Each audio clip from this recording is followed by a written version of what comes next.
Matt McElligott came to visit Pine Road School in October, and our 4th and 5th grade students had lots of questions for him. Matt McElligott is the author of such books as Benjamin Frankenstein Lives, Benjamin Frankenstein Meets the Fright Brothers, Benjamin Frankenstein Meets Thomas Edison, Backbeard and the Birthday Suit, Backbeard, Pirate for Hire, The Lion's Share, Bean 13, Even Monsters Need Haircuts, and Even Aliens Need Snacks. Oh, we're rolling. What's your question for me? What is your favorite kind of book to read? I like to write, generally the books I like to write are the same kind of books I like to read. And I like to read stories that are sort of adventure stories that are also funny. That's my favorite type. What's your favorite kind of book to read? That's a book in Yeah, but what type? Like, do you like mysteries or books about like kids, or what do you like? You like mysteries. Okay, good. And what's your question? How did you come up with your titles? They're creative. Well, thank you. Sometimes the title comes first, like the Backbeard books or Benjamin Frankenstein started with a title and then went from there.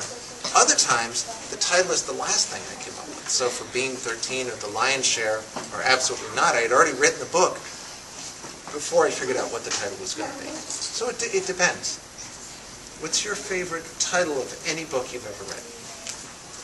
Lemonade War. That is a good title. Lemonade War. I'd read that. Are you nervous? Are you nervous? Why don't we start with you then? Okay.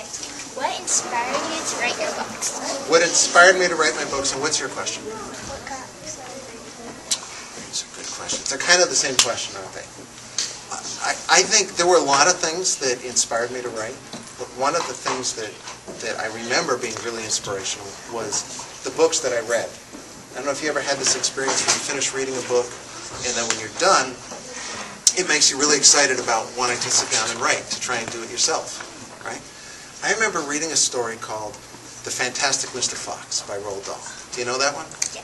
Okay. I love that story.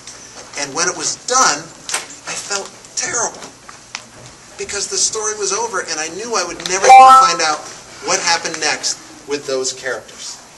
Okay. So you know what I did?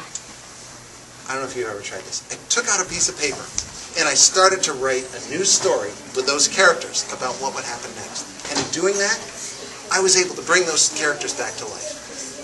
And I realized that what I was doing was the same thing that Roald Dahl was doing when he wrote the story. He just had a pencil and a piece of paper, and I had words, and he had words and nouns and verbs and everything else. He maybe put them together a little better than I did. But I realized that's all it was. That's all you need to be an author. So you need a pencil and paper, and you need some words and some ideas. That was really exciting to realize that, and I've been writing ever since. You guys like to write? Do you? What do you write about? Anything? What do you like to read about? Anything. Is there anything that you would never write about? Would you write about zombie robots on the moon? Okay. All right, I would. Do you have any kids? Yes, I have one son. His name is Anthony. He's 15 years old.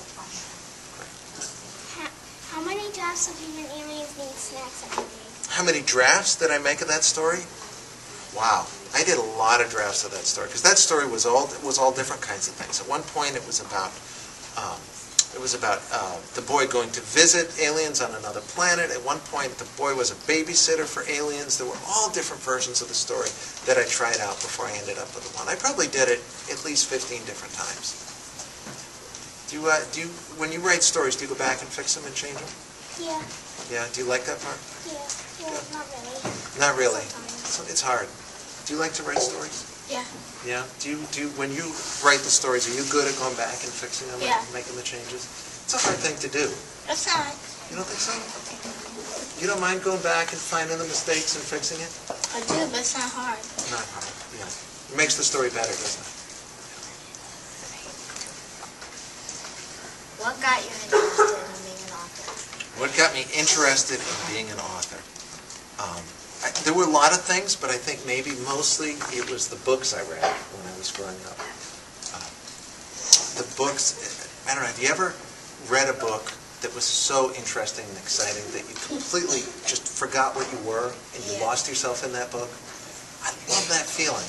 And I always wanted to see if I could do that too. And that's what got me so excited about writing. What book did that for you? First Harry Potter. Good question. Where do you write your books? Where do I write my books? It depends. I have a studio in my house that's for writing and drawing, but mostly I end up doing my writing.